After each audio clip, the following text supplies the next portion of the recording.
The armed group Al-Shabab has claimed responsibility for a huge blast that rocked Somali capital Mogadishu earlier today. At least 8 people have been killed and dozens more have been injured, including school students. Officials say that the car bomb targeted a United Nations security convoy, sending a column of smoke above the city. Authorities say that an ambulance service was evacuated at least 23 people who were injured in the blast. It's not immediately clear if any UN personnel are among those killed or injured in the blast. The bomb went as a UN convoy passed a nearby school. The blast near the K4 junction in the heart of Mogadishu was so large that walls of the nearby Mogadishu primary and secondary school collapsed. Cars were also mangled in the explosion. Al-Shabaab's militants have confirmed that the group's operatives had carried out the attack. The group has been fighting Somalia's central government for years to establish its own rule based on its strict interpretation of Islamic law. The militants frequently carry out bombings and gun assaults in Somalia and elsewhere in its war against the Somali military and the African Union-mandated AMISOM force that supports the government.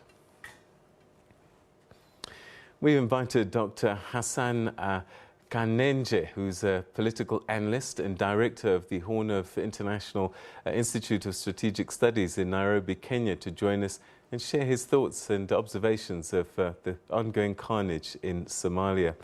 Thanks very much indeed for joining us and welcome to the program. Thank you, Peter. What would you say is behind these latest attacks? We've been more focused on the internal wranglings of the central government, who was going to run the country, a president who didn't want to leave. People had almost forgotten that they were actually in the middle of a militancy problem with Al-Shabaab. I think it's a way for Al-Shabaab, which is an Al-Qaeda affiliate and a terror group that's been conducting terrorist attacks in Somalia as well as in regional countries such as Kenya and Uganda, that they are still a threat, that they are still, they need to be taken seriously, and that they are determined to ensure that chaos reigns in Somalia so they can find fertile ground to be able to thrive. And I think that threat is still present and is still going to continue. And again, they don't care who gets killed and injured to detonate bombs near a school with children. I think while they claim that the primary target were Westerners, at least in their words, in terms of targeting the so-called trainers, Al-Shabaab attacks have tended to be indiscriminate, for the better part of the last 10 years. And so whether they're children or women or innocent persons or passerbys, they're always going to be collateral damage as long as Somalia remains unstable and dysfunctional. And I think that is why efforts must be made to ensure that security and stability is restored in that country. All right, but their target is also the UN, the security apparatus there, partly because they are seen, I guess, in their eyes as part of the problem alongside the Somali government.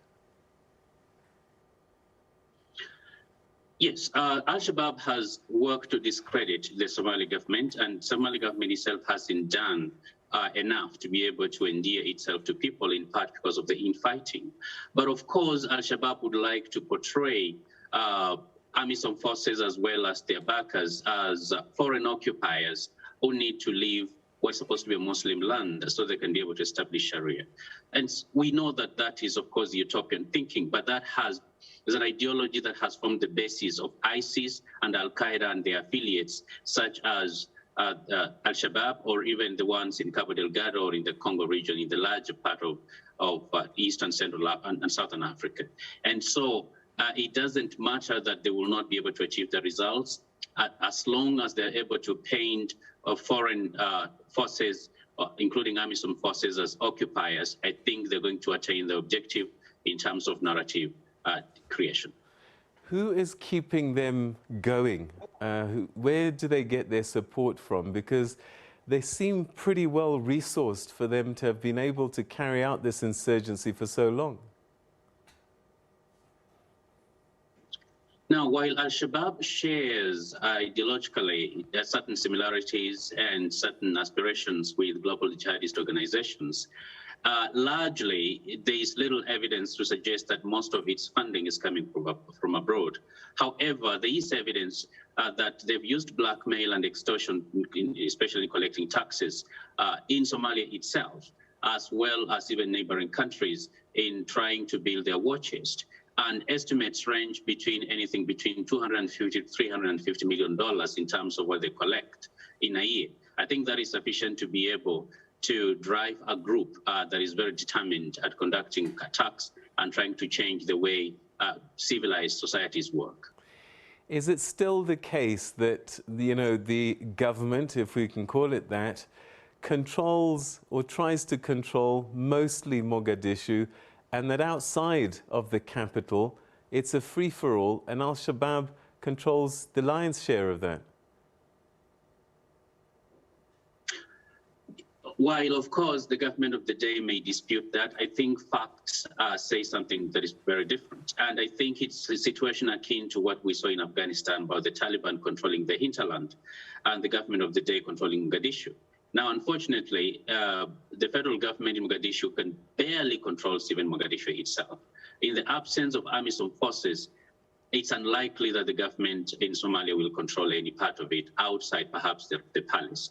And I think that has been a worrying trend, that in the view of what happened in Afghanistan, that AMISOM withdrawal and continued prolonged political stalemate in Somalia may lead to some kind of Talibanization of Somalia in ways that is going to be harmful, not just to Somalia's future, but generally to the entire Horn of Africa region. What does a continued insurgency like this, striking at the heart of the capital, mean for the current government and their ambitions to have elections and try and have some kind of democracy? Al-Shabaab, of course, is hell-bent on ensuring they're going to disrupt any form of stability and any form of election that is going to grant legitimacy to any government which they do not recognize.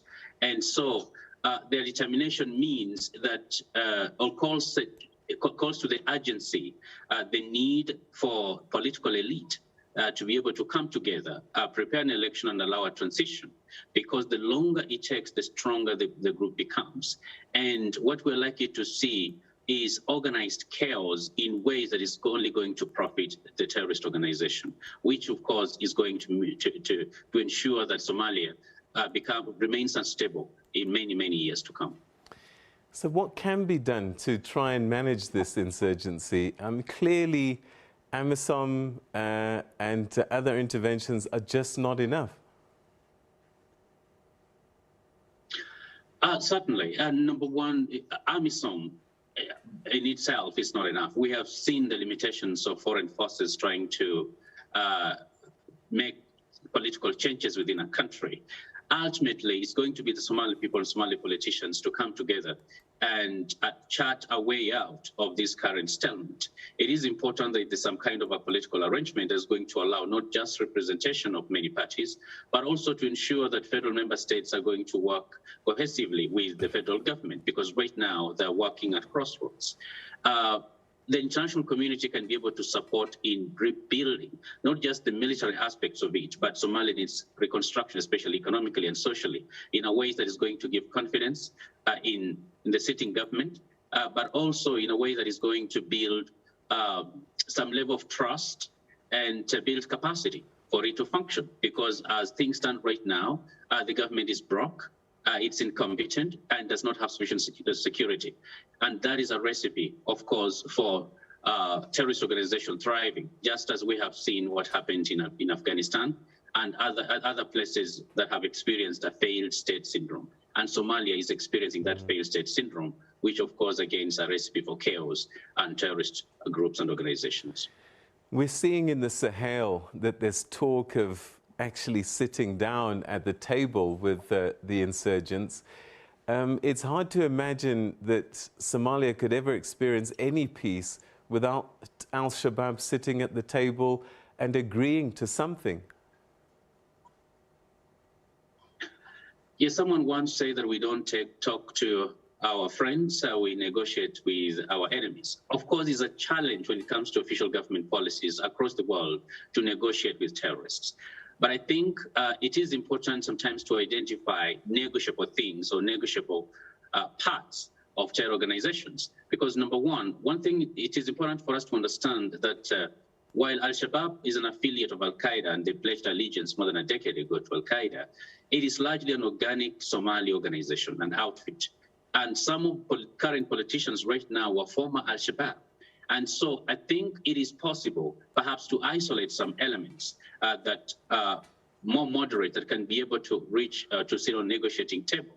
But the big challenge, I think the bigger challenge here is there a government that's legitimate enough to be able to offer that? And unless there is a government in Mogadishu that is recognized, at least by a majority or plurality of Somalis, but also respected by international community and the region, it's going to be very hard to be able to even move in that direction. But of course, in other parts of the world, it may be possible because circumstances may be different. But I think stand right now, I don't think the current government in Mogadishu has sufficient legitimacy and support, both internally and internationally, to be able to strike a deal with Al-Shabaab or any other grouping for that matter. Al-Shabaab itself, I mean, are they genuinely committed to this ideology of theirs that they want Sharia law practiced in a certain way?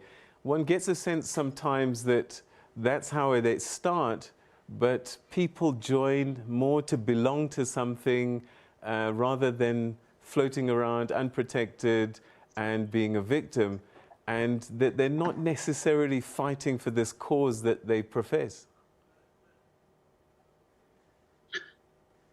I think it's clear that global jihadist organizations, of course, they are driven a lot more by euphoria and utopia.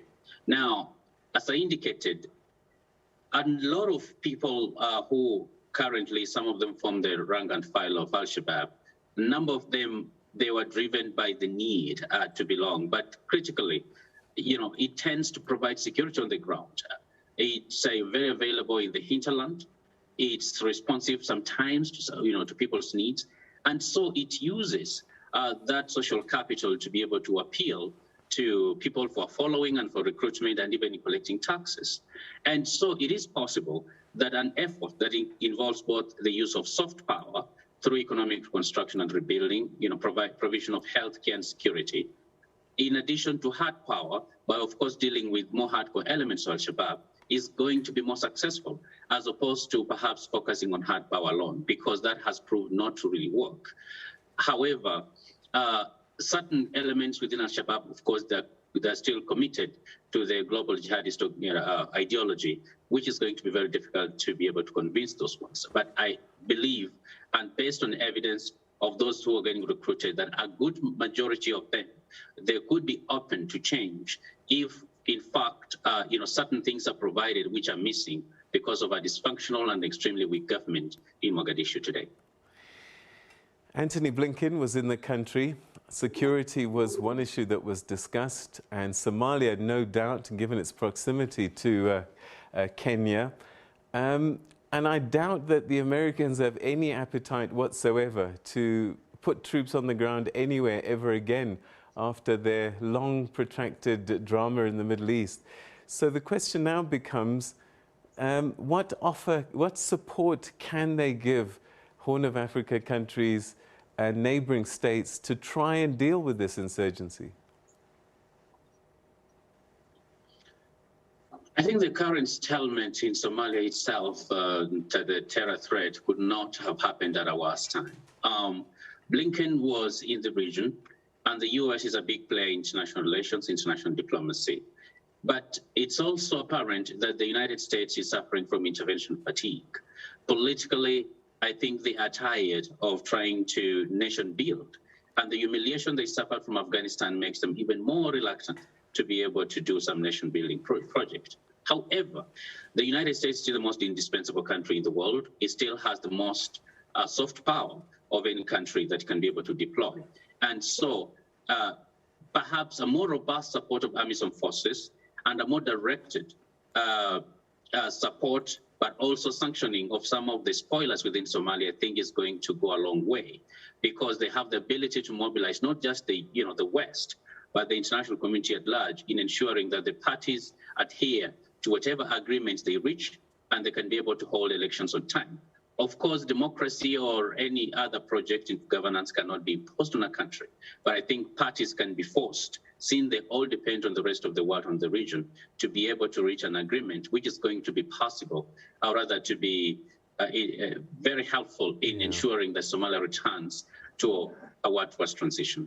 All right, we've run out of time, but given what we've seen in Mogadishu with the deaths and the explosions, is this something we're going to have to get used to seeing? Do you suspect an escalation in the short term?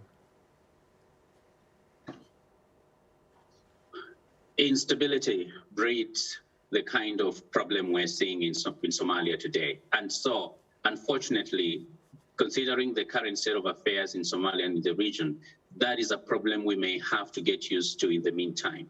However, it's a problem that is unsustainable in terms of getting used to, that the international community and the African Union and even IGAD countries, which are neighboring countries, Somalia, must take action that is decisive in ensuring that the stability within the entire region, as well as a political settlement within Somalia. Dr. Kanenje, we're going to have to leave it there. Thank you so much indeed for joining us and sharing your thoughts and insights on this very alarming situation in Somalia. Thank you. Thanks for having me.